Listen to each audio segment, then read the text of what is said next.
Assalamualaikum warahmatullahi wabarakatuh. Kembali lagi bersama saya Akbar Wahyudi Mulyo. Kali ini kita akan membahas mengenai tahapan optimalisasi supply chain. Tahapan optimalisasi supply chain terdapat 4 tahapan yang harus dilalui sebelum mencapai puncak prestasi. Tahapan ini dibagi menjadi 2, yaitu internal dan eksternal. Tahapan internal terjadi di dalam perusahaan atau organisasi itu sendiri dan mewakili sebagian besar dari organisasi bisnis yang sedang mencari perbaikan dalam supply chain management.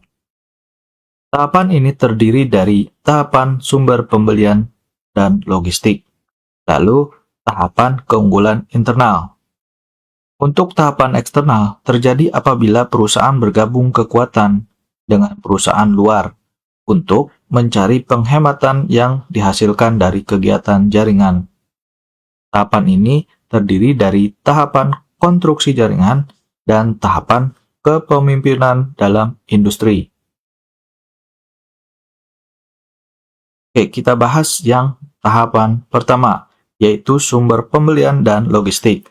Tahapan ini dilakukan dari dalam internal, umumnya menyangkut dan terfokus pada sumber pembelian barang, keperluan perusahaan, dan logistik. Jadi tidak hanya fokus di dalam internal organisasi itu sendiri, tetapi juga mencakup perubahan pemikiran organisasi yang fokus ke pemasok barang untuk mengoptimalkan penghematan dalam pembelian barang. Tindakan yang dilakukan yaitu melakukan partnering dan melakukan outsourcing. Pengembangan pada tahap ini menyangkut pada elemen penggerak. Ini biasanya dilakukan oleh VP, Vice President, atau manajer senior untuk melakukan perubahan organisasi. Perubahan ini untuk meningkatkan efisiensi, menghemat biaya, dan meningkatkan daya saing. Tim yang bertanggung jawab atas perubahan biasanya terdiri dari campuran sukarelawan dan orang-orang yang ditunjuk. Selanjutnya, fokus. Area utama yang menjadi fokus pengembangan logistik dan sumber pembelian yaitu seperti peningkatan rantai pasokan, pengelolaan persediaan, pemilihan vendor, atau peningkatan distribusi produk. Elemen manfaat. Keuntungan ini bisa berupa peningkatan efisiensi, pengurangan biaya, peningkatan kepuasan pelanggan, dan peningkatan pangsa pasar. Yang selanjutnya, alat. Alat dan teknologi yang digunakan untuk pengembangan logistik dan sumber pembelian bisa berupa analisis SWOT, pemodelan rantai pasokan, perangkat lunak manajemen persediaan, atau sistem manajemen relasi dengan vendor. Selanjutnya, daerah aksi. Ini adalah area konkret di mana langkah-langkah akan diimplementasikan untuk mengembangkan strategi logistik dan sumber pembelian. Ini bisa mencakup departemen tertentu dalam organisasi. Selanjutnya, pedoman. Ini melibatkan panduan atau kerangka kerja yang akan digunakan sebagai dasar untuk pengembangan strategi logistik dan sumber pembelian. Pedoman ini bisa berupa kebijakan perusahaan, praktik terbaik industri, atau standar kualitas. Selanjutnya, model. Model dan kerangka kerja untuk pengembangan logistik dan sumber pembelian seperti pembuatan flowchart, diagram, grafik, diskusi, analisis SWOT, dan sejenisnya. Aliansi. Ini melibatkan identifikasi dan pembentukan kemitraan atau aliansi dengan pihak-pihak lain yang dapat mendukung dan memperkuat strategi logistik dan sumber pembelian. Aliansi ini bisa berupa kemitraan dengan vendor, kolaborasi dengan penyedia logistik, atau asosiasi industri. Dan yang terakhir, pelatihan. Tahap ini melibatkan pelatihan dan pengembangan karyawan untuk memastikan bahwa mereka memiliki keterampilan dan pengetahuan yang diperlukan untuk mendukung dan melaksanakan strategi logistik dan sumber pembelian dengan efektif. Lalu yang tahap kedua, yaitu keunggulan internal. Tahap ini berfokus pada identifikasi dan penguatan faktor-faktor internal yang dapat menjadi sumber keunggulan kompetitif dalam rantai pasokan suatu organisasi. Tetapi, dalam masa peralihan dari tahap 1 ke tahap 2, memiliki banyak kendala dan kesulitan seperti resistensi atas perubahan, kurang memberikan pengakuan atas keberhasilan, keterbatasan tenaga yang kapabel, menurunnya motivasi, kekurang tepatan dalam ramalan, kurang menggunakan teknologi informasi, kurang kepercayaan.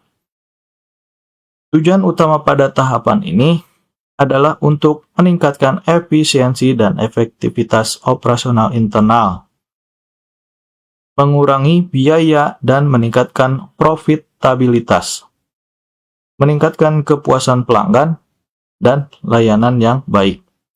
Elemen-elemen pengembangan pada tahap ini meliputi penggerak.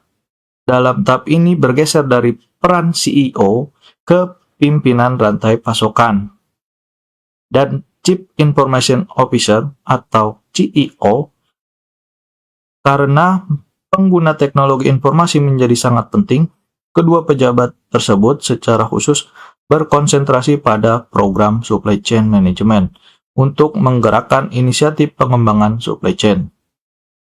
Fokus dalam tahap ini tidak lagi terbatas pada logistik, melainkan pada mendesain ulang proses kerja dan sistem kerja. Tujuannya adalah untuk mengoptimalkan kinerja internal, terutama dalam proses distribusi. Tim diorganisir untuk menentang, membandingkan, dan menimbang langkah-langkah proses untuk memastikan efektivitas dan efisiensi. Manfaat yang didapat meliputi penghematan biaya di berbagai bidang yang sebelumnya belum tersentuh, serta peningkatan kinerja dan kepuasan pelanggan. Proses dan sistem yang awalnya enggan dirubah, sekarang mulai disentuh dan dimodifikasi sesuai dengan prioritas yang telah ditetapkan. Alat yang digunakan mencakup benchmarking, yaitu perbandingan kinerja dengan perusahaan unggulan di industri yang sama. Benchmarking dilakukan secara sistematis dan berkesinambungan untuk memperbaiki kinerja perusahaan sendiri menuju pada standar yang ditetapkan. Action area, daerah pelaksanaan berkembang lebih luas dari bagian tengah organisasi ke bagian atas dan bawah, agar perubahan dalam supply chain dapat merasuk ke seluruh bagian perusahaan. Partisipasi aktif dari semua bagian diperlukan dapat didorong dengan memberikan insentif. Pedoman dalam tahap ini meliputi pemetaan proses yang digunakan sebagai alat dan pedoman dalam mendesain ulang proses kerja dan sistem. Pemetaan proses membantu dalam mengidentifikasi prioritas perbaikan dan menyusun jadwal perbaikan. Model yang digunakan dapat berupa diagram alur barang yang ideal dalam perusahaan yang menggambarkan proses hingga barang sampai ke tangan pelanggan dengan layanan yang diharapkan. Selain itu, benchmark juga bisa dijadikan model yang perlu ditiru. Aliansi dimulai dengan melibatkan pemasok tertentu dalam pengawasan mutu. Waktu penyerahan efisiensi angkutan ini merupakan langkah awal dalam membangun kemitraan yang lebih erat dalam rantai pasokan. Pelatihan pada tahap ini difokuskan pada keterampilan kepemimpinan dalam mengelola jaringan yang lebih luas, serta membangun kultur kerjasama lintas perusahaan. Hal ini bertujuan untuk memastikan semua anggota tim memiliki kemampuan yang diperlukan untuk mendukung pengembangan supply chain management. Lalu tahap ketiga, yaitu konstruksi jaringan. Tahapan 3 dalam pengembangan supply chain management berfokus pada pencapaian keunggulan eksternal. Setelah membangun fondasi yang kuat di tahap 2, perusahaan pada tahap ini berorientasi pada kolaborasi dan integrasi dengan pihak eksternal dalam rantai pasokan. Tujuan utama pada tahap 3, meningkatkan daya saing dengan bermitra dengan pemasok dan pelanggan, meningkatkan inovasi melalui kolaborasi dengan mitra rantai pasokan, menghasilkan produk dan layanan yang lebih baik untuk memenuhi kebutuhan pelanggan yang terus berkembang. Tantangan yang dihadapi pada tahap 3 membangun kepercayaan dan hubungan kolaboratif dengan mitra rantai pasokan, membagi informasi secara efektif di seluruh rantai pasokan, mengelola risiko yang terkait dengan kolaborasi eksternal, menyesuaikan strategi supply chain management dengan kebutuhan mitra rantai pasokan yang berbeda. Elemen-elemen pengembangan pada tahap ini meliputi penggerak. Pimpinan unit bisnis menjadi penggerak utama dalam tahapan ini. Mereka memiliki visi yang jelas tentang pengembangan supply chain management dan mengambil kendali untuk melaksanakannya. Fokusnya pada perencanaan, peramalan, dan layanan pelanggan antar perusahaan. Ini membutuhkan infrastruktur baru yang memungkinkan kolaborasi yang efektif antar mitra. Manfaat adalah kinerja yang lebih baik dari kerjasama dengan mitra terbaik. Perubahan budaya organisasi juga penting untuk mencapai hasil yang maksimal. Alat yang digunakan perangkat baru seperti informasi, kapital, aset, dan data untuk meningkatkan efisiensi dalam rantai pasokan. Daerah aksi kerjasama melibatkan seluruh perusahaan dalam rantai pasokan. Budaya organisasi merubah menjadi budaya rantai pasokan yang membutuhkan langkah-langkah tahap awal, pengembangan, dan penguatan. Pedoman. Perlu pedoman yang berlaku untuk semua perusahaan terkait, termasuk model biaya yang lebih maju dan perubahan dalam hubungan antar perusahaan. Model supply chain management berubah menjadi lebih bersifat sirkuler dengan pola dua arah dalam aliran informasi barang dan layanan antara semua peserta dalam rantai pasokan. Aliansi menjadi lebih formal dan mencakup antar fungsi dan organisasi untuk mencapai sinergi maksimal dan kemitraan yang dibangun bersama. Pelatihan diperlukan untuk membangun kultur kerjasama yang efektif, termasuk pembuatan manual bersama, komunitas yang lancar, dan budaya komunitas yang efektif dalam kemitraan. Tahap keempat dari pengembangan supply chain management dapat disebut sebagai kepemimpinan dalam industri. Tahap ini melibatkan organisasi dalam mengambil peran yang proaktif dan memimpin inovasi serta praktik dalam industri mereka. Tujuan utama pada tahap 4 menjadi pemimpin pemikiran dalam supply chain dan menginspirasi industri. Menetapkan standar baru untuk praktik supply chain management terbaik. Meningkatkan nilai bagi pelanggan dan pemangku kepentingan lainnya.